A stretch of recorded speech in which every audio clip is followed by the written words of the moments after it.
welcome to 15 News Weekly, news and activities happening in and around Southfield. Here's your update. It was an afternoon of food, fun, and education as the Southfield Fire Department held an open house to commemorate its 75th anniversary and share useful information about fire safety.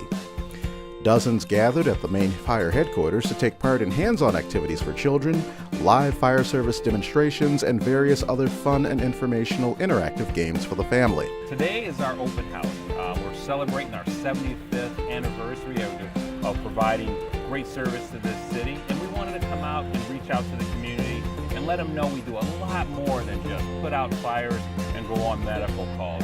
Today you'll see a lot of great stuff. You'll see people hanging from ropes in our rope rescue. You'll see live fire demonstrations. You're going to see extrications. We're going to cut up cars for you. The kids will get a chance to hold a real fire hose. And if they also want, we're throwing some cotton candy and some popcorn.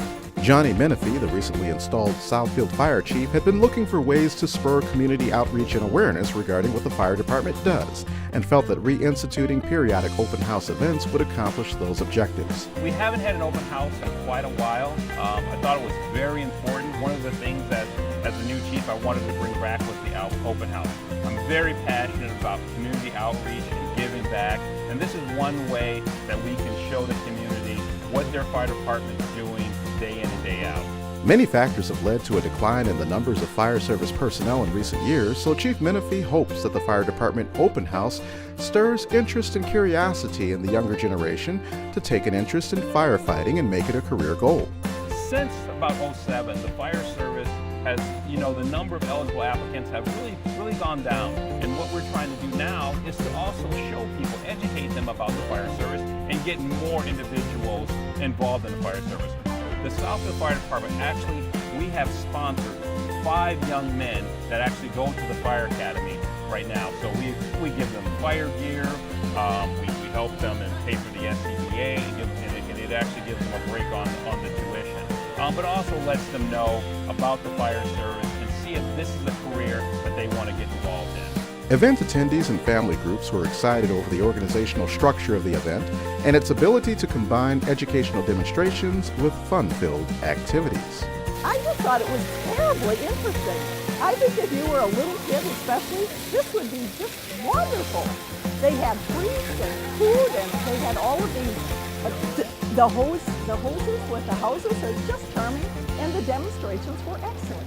It was well run and it was well organized. It was really a delight. And the residents, any number of them, I heard the parents were so delighted that all of this was great. I came here today with my 4-year-old and my 2-year-old, and they were all excited to see fire trucks because, of course, that's what that age loves.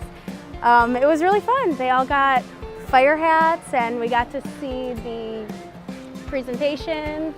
I love this event. I love seeing the kids coming out to experience new things. I think they should do this every year. Just continue this each year. It's just a real crowd pleaser and something special for the residents of Southfield. I mean, we're very proud of our Southfield Fire Department. Excellent. Chief Menifee sees a major takeaway from the event being that residents are made more aware that there is much more to the city's fire department than EMS services or putting out fires, but rather a full range of technical disciplines that benefit the community. The Southfield Fire Department continuously trains every day. We average about 4 hours of training every day. Like I said, the fire department does so much more than just fire and EMS. We have all our technical rescue training, which is rope rescue, our trench rescue, our confined space. We have extrication. We're doing water rescue. There are so many different facets that we are able to do. We also provide free CPR training, car seat installations for new babies by appointment. We have our smoke detector and carbon monoxide detector program. These are just a few for us to try to help once again, to get out in the community and help our citizens. But we are definitely one that believes in safety, believes in training, and we're going to do whatever we can to make sure that we're ready to support you. To learn more about the Southfield Fire Department, visit cityofsouthfield.com.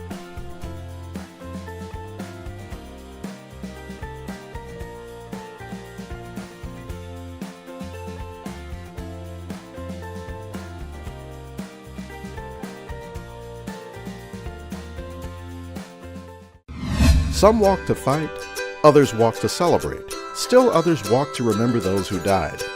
Coordinated by the American Cancer Society in cooperation with the City of Southfield, hundreds recently participated in the 5th annual Southfield Relay for Life and walked around designated places in the city to raise money for cancer research. Today is the Southfield Corporate Relay for Life in partnership with the City of Southfield's Eat to the Beat. So basically it's a 2-hour celebration, noon to 2, where local companies that form teams, we have 8 teams on site, 10 teams registered on the website, coming here to celebrate cancer survivors in our community, to remember those we've lost, and to fight back by raising funds for the American Cancer Society. So the teams that are on site today, the goal is that each team has one person walking at all times. So for the full 2 hours, signifying that cancer never stops. So that way it never stops until we've survived and the event is over. So we're beginning at noon with a survivor celebration. So of opening ceremonies, Dr. Modgill from the president of Lawrence Technological University is going to be speaking today. And then we have a survivor speaker, Tyler Ross from Vibe Credit Union, going to be sharing her story a little bit about what she went through as a cancer survivor. And then our cancer survivors and caregivers are going to be taking the very first lap. And then after that, the walking will continue for the full hours until 2 p.m. where we'll have another survivor speaker come up and share her story, and we'll kind of close out the event, give out some awards, and celebrate the money that we've raised so far. While the goal was to raise $15,000 in the fight against cancer, the effort also represented a collaboration between the corporate community and area residents in raising awareness about cancer, cancer prevention, living with cancer, and ultimately surviving it. I am particularly delighted that so many of our citizen residents of the area have gotten together for learning about awareness of cancer, management of cancer, prevention of cancer, and many living with cancer. So we are so happy that our community in Southfield gotten together, because they all mean well for those who are suffering from cancer, so that they can get well and lead a happy life by treatment and possibly eliminating cancer from their lives, which is happening in many forms of cancer. Our goal today is to raise $15,000 for the American Cancer Society. So thus far we're at a little bit over 10,000. So we're hoping on like 5,000-ish comes in today, and we're able to celebrate that. So we're really excited. Over the past 5 years, this event has raised over $60,000 for the American Cancer Society. While the event is part of a national initiative, American Cancer Society staff are also localized with an office in Southfield that can impart resources and information that specifically impact area residents.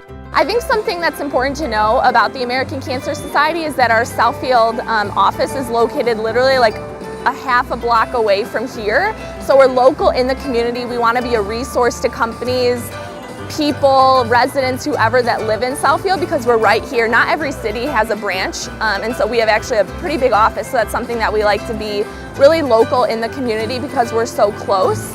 And so Relay for Life is the nation's leading fundraiser. We raise the most amount of money for any nonprofit, and there's over like 300 events that go on, and so this is just one of those today.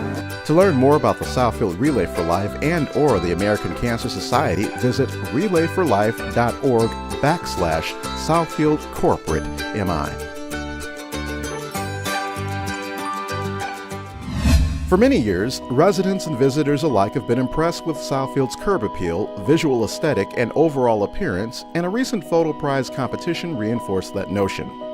Coordinated by the Total Living Commission, the competition and exhibition was designed to showcase the city's nature and architecture through numerous submissions to the contest. Tonight was Southfield Photo Prize. We honored the top 20 of our submissions, and I think that they were absolutely gorgeous. We had different cityscapes, we had pictures at LTU, we had pictures of Southfield citizens and Southfield wildlife, and really it's just a method of bringing the community together. So these were pictures submitted by our residents of our beautiful city of Southfield. The competition idea was co-opted from Grand Rapids Art Prize and was adapted to Southfield in hopes of connecting the community. This is our first year doing the program. I thought about it, and it's so funny. Myself and Mayor Kinsider had the same idea. We had both been to Grand Rapids Art Prize. I went to Grand Valley State University, and I just saw how the city transformed as a result of Art Prize. And so we wanted to bring something like that here to Southfield. So from that, the Southfield Photo Prize was created. The criteria was that they had to basically work, play, or be a resident of Southfield. So have some type of connection to the city of Southfield, and their photos had to be representative of our Southfield community. More than 90 submissions were received and initially reviewed by the Total Living Commission, which selected the top 20 photos, which were then put before a public voting session, after which Joe Caputo prevailed as the photo prize contest winner. It was just kind of a surprise, so I guess they said that the number one got 1,200 votes, so that was a lot more than I expected, so that was really cool. My dad was the first one to tell me about it, and a few other people actually told me about it too, and I was just like, why not submit and see where it goes. There are plans for the contest to grow greater in scope moving forward, which will afford many future contestants the opportunity to tell Southfield's story in pictures. We wanted to get bigger and bigger and bigger and just highlight all the great people and all the great things to do in the city of Southfield. To learn more about upcoming Total Living Commission initiatives, visit cityofsouthfield.com. As summer has transitioned into fall, one constant has been road construction and capital improvement projects that continue at a steady pace. City engineer Lee Schultz keeps us informed with her latest round of road improvement updates. Our major update was on our South Evergreen project between 9 Mile and Northwestern.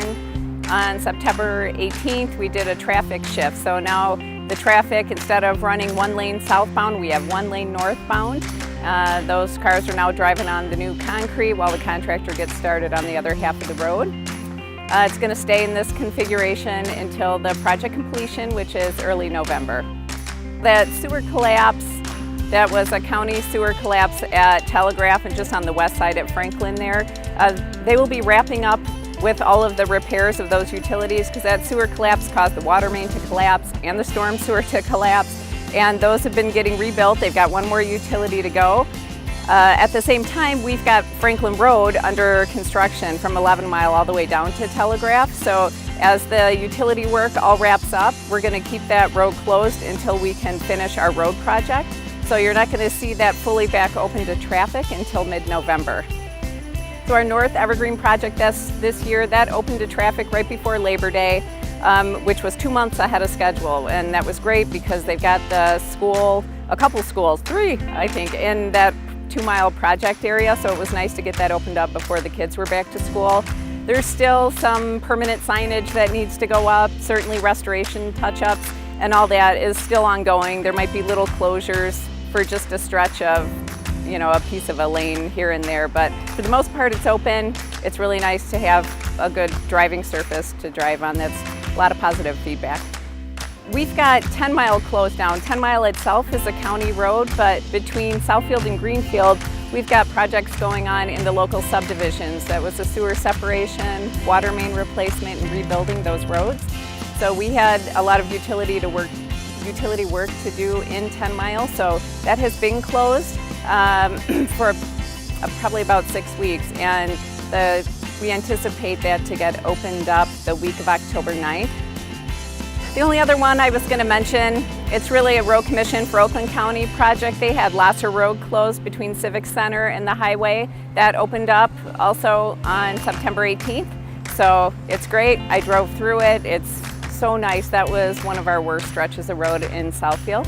And it's in this whole city center area with all the business people that come to work here every day. Between that project and some of our others we have going on, it's been pretty congested, so it's nice to have that open back up. To stay updated on various capital improvement projects, visit cityofsouthfield.com.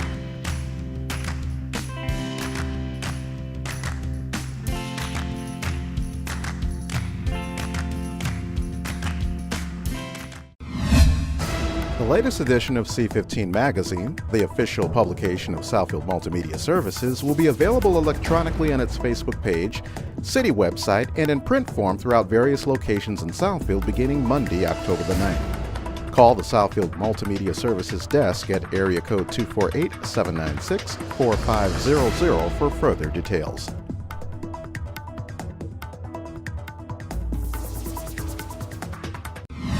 This edition of 15 News Planning Ahead looks at various events that Southfield residents should mark on their calendar. The Southfield Human Services Department, in collaboration with the Commission on Senior Adults, or COSA, Southfield Total Living Commission, and Parks and Recreation will present a senior dance Thursday, October the 19th, 7 to 9 p.m. inside room 115 of the PNR building. The event will feature Bobby Green of World Entertainment, teaching beginner and intermediate and advanced level salsa from 7 to 8 p.m., and line dancing, hustle, and ballroom instruction from 8 to 9 p.m. Light refreshments will be served. Advance tickets are available at Southfield Human Services at $6 for residents and $7 for non-residents. All proceeds will benefit the Southfield Human Services Emergency Relief Fund. For more information, contact Southfield Human Services at area code 248-796-4540.